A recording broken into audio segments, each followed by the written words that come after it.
आज की वीडियो में पढ़ेंगे स्कोप ऑफ ओबी क्या होते हैं और उसकी नीड क्या होती है कि ऑर्गेनाइजेशन बिहेवियर का उद्देश्य क्या है और इसकी ज़रूरत क्या है कि क्यों ज़रूरी है ओबी। ठीक है, as mention earlier OB is the study of human behaviour at work in organisation की जैसे कि हमें पता है ओबी मतलब कि ह्यूमन बिहेवियर के बारे में पढ़ना, जो भी ऑर्गेनाइजेशन के अंदर काम करते हैं उनके बारे में पढ़ना। ठीक है, the scope of OB include the study of individual group and organisation structure की जो भी हमारा उद्देश्य होता है ना ओबी का, उसमें क्या इंक्लूड होता है, क्या क्या होता है कि इंडिविजुअल के बारे में पढ़ना, ग्रुप के बारे में पढ़ना, ऑर्गेनाइजेशन स्ट्रक्चर के बारे में पढ़ना। इंडिविजुअल देखो क्या होते हैं, जो हमारी ऑर्गेनाइजेशन है ना इंडिविजुअलों से बनी है, तो जो भी इसमें क्या क्या होता है, जो हमारा इंडिविजुअल होता है क्या एक्सपेक्ट होता है इसमें, जो भी एटीट्यूड होता है, जो भी इंडिविजुअल का पर्सनैलिटी होगी और जो भी वैल्यूज़ होंगी, जो भी जॉब से सेटिस्फाई है या नहीं है, लर्निंग और मोटिवेशन क्या है, तो ये सब इंडिविजुअल में इंक्लूड होता है। फिर है ग्रुप ऑफ इंडिविजुअल में क्या होता है, group include expect such age group dynamic, group conflict, communication, leadership, power and politics and the like. ठीक है, कि ग्रुप ऑफ इंडिविजुअल में कि लीडरशिप क्या है, पावर क्या है, पॉलिटिक्स क्या है, कम्युनिकेशन कैसी है। फिर है organisation structure, the study of organisation structure include such as formation of organisation structure की फॉर्मेशन क्या है, ऑर्गेनाइजेशन स्ट्रक्चर की कल्चर कैसा है, चेंज क्या है, डेवलपमेंट कैसी है। ठीक है, ये सब होता है इंक्लूड।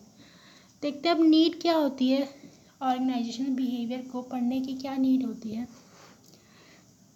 पहला है the study of OB help us to understand our self and other in better way. जो हमारा पहला है ना नीड, ये है कि हमारे ओबी है ये मदद करता है खुद को समझने में और दूसरे को समझने में अच्छी तरीके से मदद करता है। ये इम्प्रूव करता है जो भी इंटरपर्सनल रिलेशन होते हैं ना,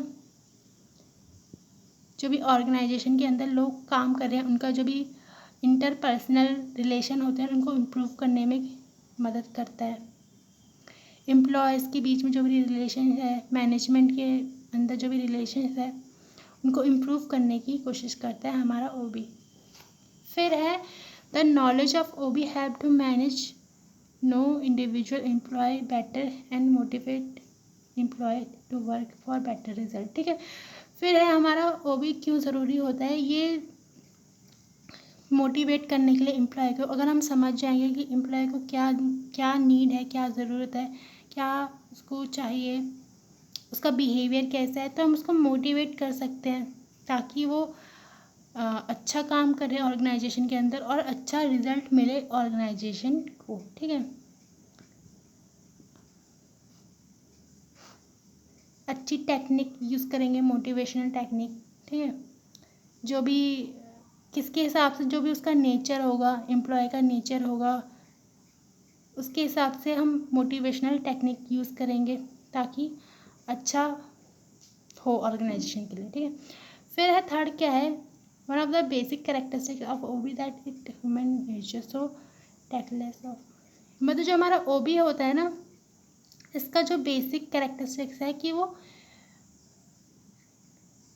ठीक है ह्यूमन इन नेचर, सो मतलब कि आसानी से पकड़ लेता है, जो भी ह्यूमन की प्रॉब्लम होती है वो आसानी से कैच कर लेता है। It help to understand the cause of the future course action control the, मतलब इसमें हम समझ लेते हैं, अगर हमें ओबी से हम समझ जाते हैं कि क्या प्रॉब्लम आ सकती है, पहले से ही प्रिडिक्ट कर सकते हैं, पहले से ही अंदाज़ा लगा सकते हैं। ठीक है, और उनको कंट्रोल कर सकते हैं।